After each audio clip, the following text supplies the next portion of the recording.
So they throw the pick six. They'll get another shot at it now as this one's in the air. This fielded at the 2.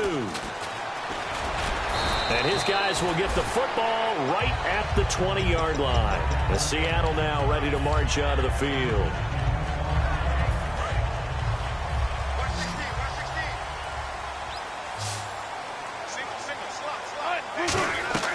Back to the air, Wilson after the pick six.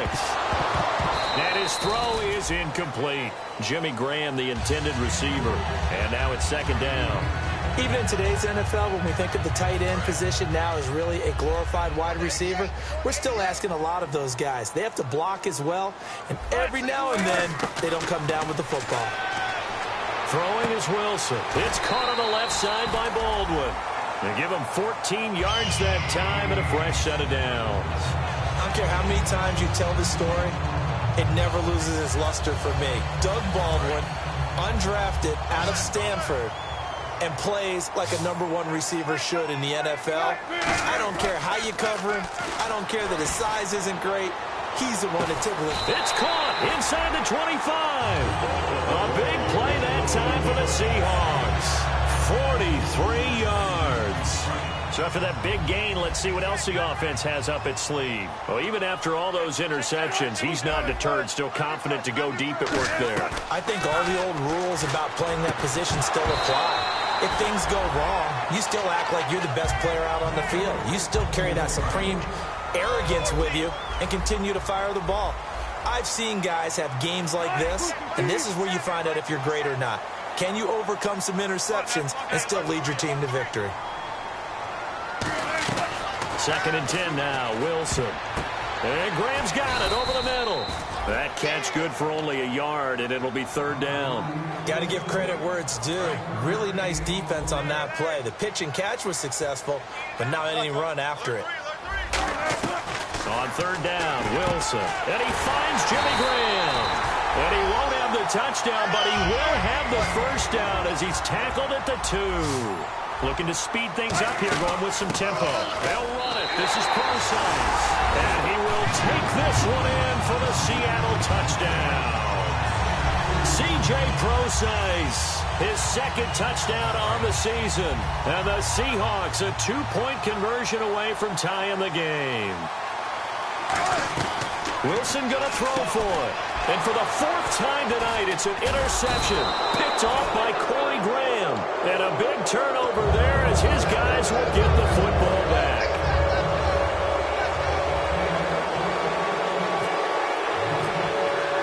Hauschka now to send this one away following the score. And that'll carry over the back line of the end zone for a touchback. And now out come the Bills. And they were able to punch it in the end zone last time. They'll be looking to do that again here for the defense. Obviously, they'll be looking to stop them from punching it back in the end zone. It always is punch-counter-punch, isn't it? And which team has the advantage? Well, let's just go back. Last time on offense, they rolled downfield, got into a good rhythm. You can see a little more bounce in and out of the huddle. You can see the sideline really get into the game. So defensively, you're thinking to yourself, how do we take that away from them? How do we get the advantage back? Let's see what they come up with. I think pressure is always the first way to go.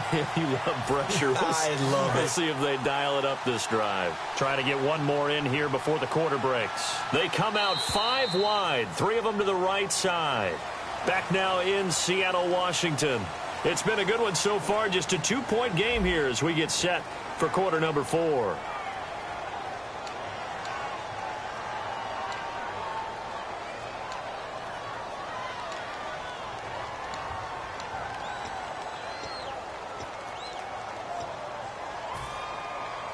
Second down, 9 yards to go. Possible run anticipation. Here's the D-line sandwiches together. Benjamin with it over the middle. Kiss him goodbye, Travis Benjamin. And all the way home for a Bills touchdown. Travis Benjamin, his 6th touchdown of the season. And the Bills will extend their lead. As a fan, is there anything prettier than a well-executed post route? No, it's a thing of beauty, especially when it's done like that for a touchdown. The throw, the catch, and how about the run after to get it to the end zone?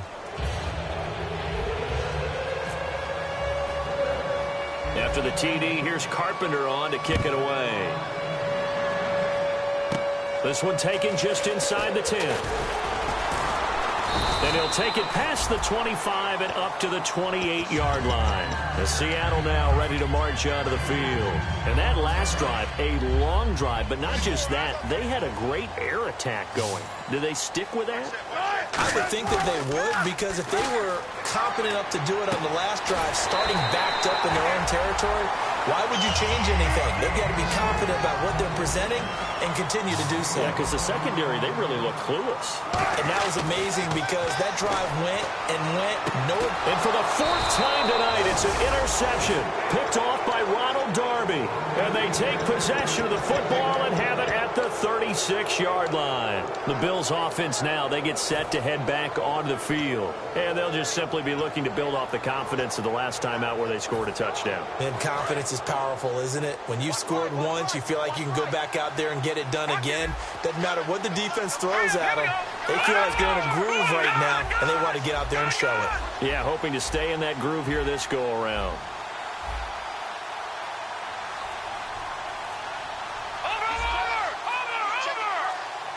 They'll need to get the play off quickly. Following the interception, Cousins completes it to Benjamin. And he's taken down, but not before getting this across midfield and just shy of the 40. He's played a great game. It continues right there, even with this lead, confident to throw the pass and have the reception made. There's no doubt who the leader of their team is there? There's no doubt who they want to ride all the way to the finish. The strategy would tell you, run the football, run the clock down. Instead, they're letting him throw it because they feel that confident in what he's getting done. Give him 11 on the gain there, and it'll give the Bills a first down. Now, defensively, they just don't seem to have much of an answer for this passing game. Not at all. Look at the confidence that's exhibited here. With that type of a lead, clock on their side, instead of running it, they start throwing it, trying to pick up first downs and keeping the football. And he'll take this inside the 30 to about the 29, maybe the 28-yard line. 2 yards on the carry there. It'll be second down. The fourth quarter here, they've got the lead. They want to keep it on the ground. That's what they're doing. Smart football. Keep the clock grinding. Keep it going. But you got to figure now, they're going to see more people stacked up in the line of scrimmage as they try and bleed it out. He was trying to get it to LaShawn McCoy. And that takes us from second to third down. A lot of teams love to throw screen passes. They want to tire out defenses because they make them run a lot. But there are a lot of moving parts on a play for an offense when they call that one. Because you got the linemen that have to move. You got the wide receivers have to get out and vacate. You got the running back that's got to make a little fake and then get out into the route. And of course, the quarterback, he's got to hold in there and know he's probably going to take a big hit before he lofts the screen off to the back. Why didn't he catch it? That's all he needed to do for them to be successful. And that pickup of a first down, that's going to leave a mark because they really needed to stop them there, didn't they? Oh, so frustrating. Defensively, you're a play away from getting that football back here down late. Tough. Now they've got to find a way to create a turnover or takeaway. Otherwise, this one will probably get away from them. In the red zone this time.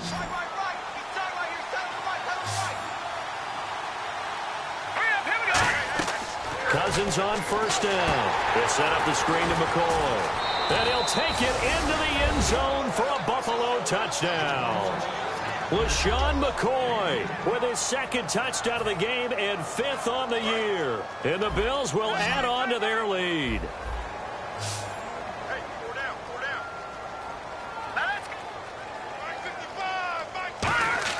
Cousins will try and throw. And he's got it. So the two-point conversion is good, and they add on to their fourth quarter lead.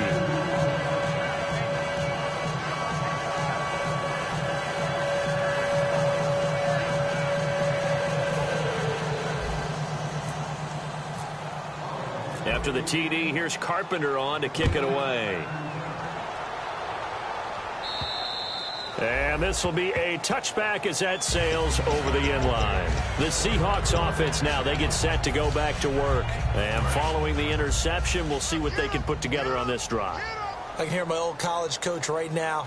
He always used to tell us before every game, the team making the fewest mistakes will win. What they're hoping is that last mistake is their only one of the game. Coaches, that's all they talk about, turnovers, right? Minimizing those and maximizing opportunities. We know it's not an easy job to go out and catch passes when people are trying to tackle you and knock the ball away. But the bottom line is, that's a pass he's got to have and a pass he should have caught. Throwing over the middle, but it's incomplete. Tyler Lockett was the target there. Third down here. So still a full 10 yards to go here for the offense on third down. And that incompletion was caused by the defense. I think they were trying to get one into the middle of the field, trying to find a receiver there. But they were in zone defense. And what are the advantages of being in zone? Eyes and reaction. Eyes meaning all eyes are on the quarterback and able to react when he throws the football and rally to that spot. And that's exactly what happened there. Able to get there and knock it away. Here we go. It's Wilson on fourth down. Nowhere to escape, and he goes down. The former 49er, Aldon Smith, in there to sack him for a loss of 6.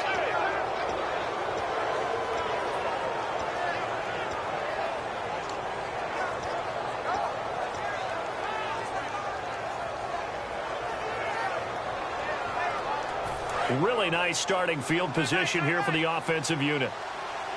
Watkins alone on the left side. On 1st and 10, Cousins. Now they go screen. It's complete. He lost 6 there on the first down play.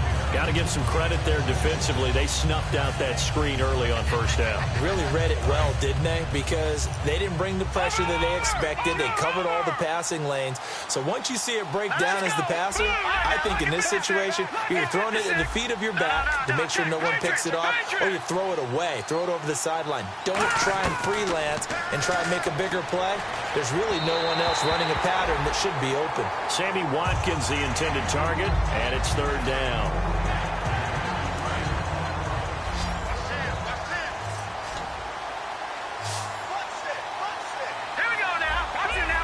And no press coverage here. They are backing off in the secondary. To throw, Cousins.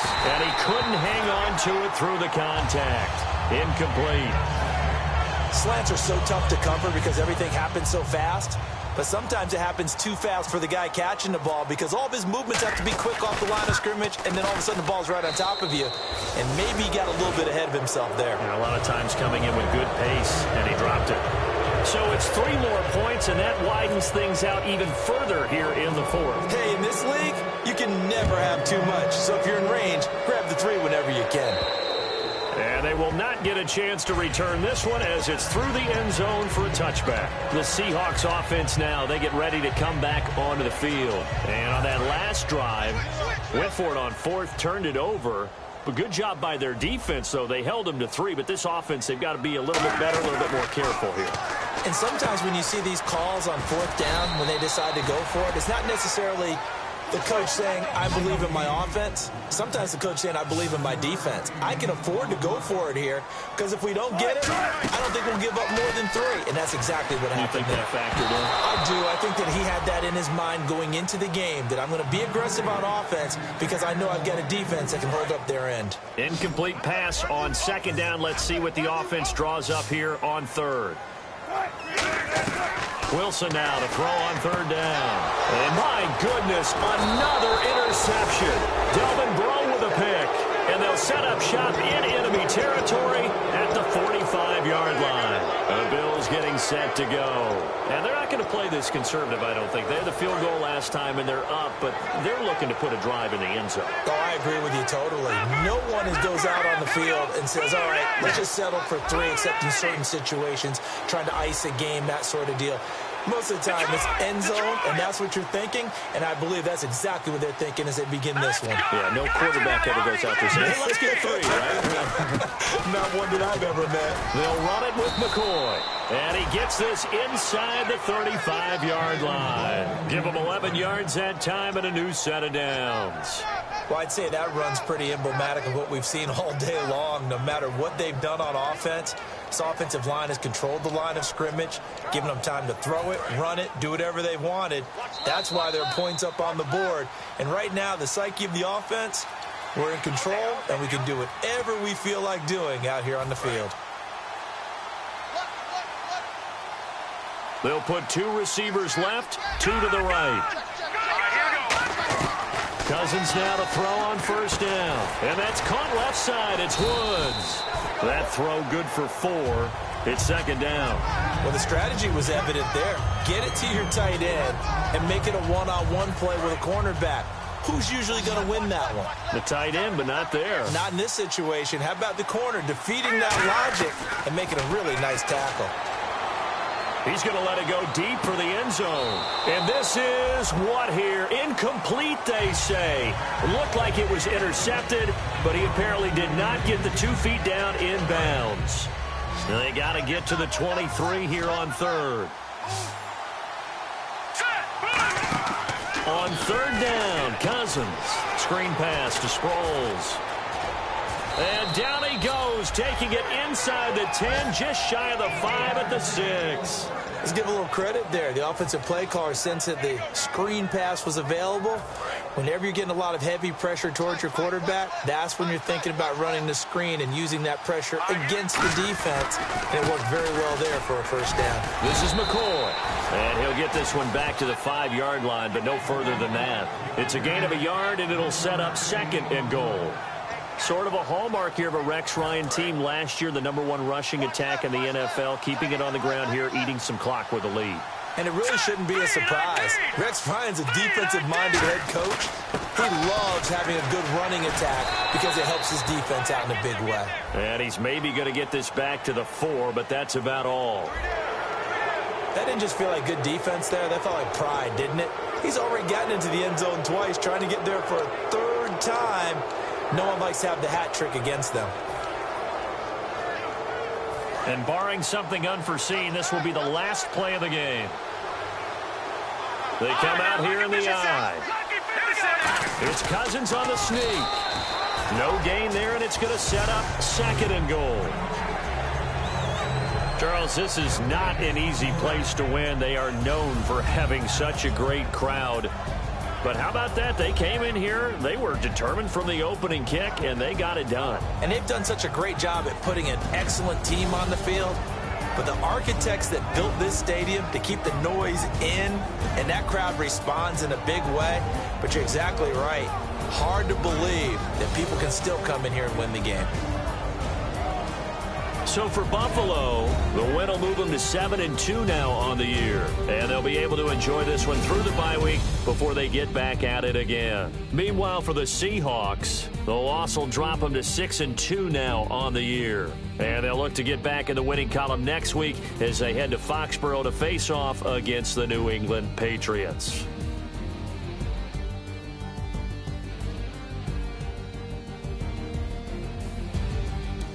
So that'll do it. For my partner, Charles Davis, and the best darn crew in the industry, I'm Brandon Gaudin. This has been a presentation of the NFL on EA Sports. With that, we say good night from Seattle.